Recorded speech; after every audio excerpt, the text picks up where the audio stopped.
Il a un faux ami parmi les centaines où je dirais que c'est vraiment important à connaître. Ce faux ami a déjà coûté des millions d'euros et c'est le mot concept en anglais. Qu'est-ce que ça veut dire?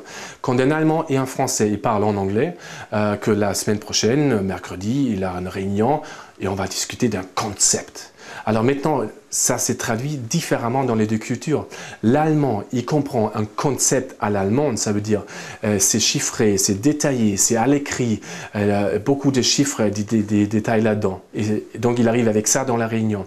Maintenant, un concept, pour un Français, c'est une idée globale. Ça veut dire le Français s'attend le mercredi prochain pour la réunion à un échange d'idées, un brainstorming. Et donc ce qui se passe, que l'Allemand arrive avec tout son papier, tous ses papiers, le Français arrive main dans la poche.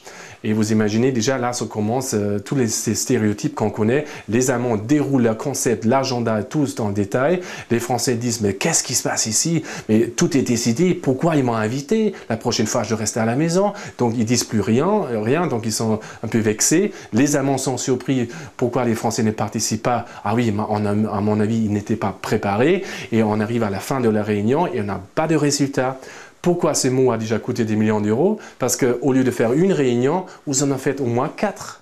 Alors, une réunion, quelqu'un part de Paris à Munich, 3-4 dirigeants, si vous comptez les taxis, le billet d'avion, les hôtels, le temps, etc., c'est facilement 10-15 000 euros. Donc, si vous faites 4 réunions au lieu d'une seule, vous venez de jeter par la fenêtre presque 50 000 euros. Donc, le mot concept, c'est parmi les faux amis les plus chers et importants dans le franco-allemand.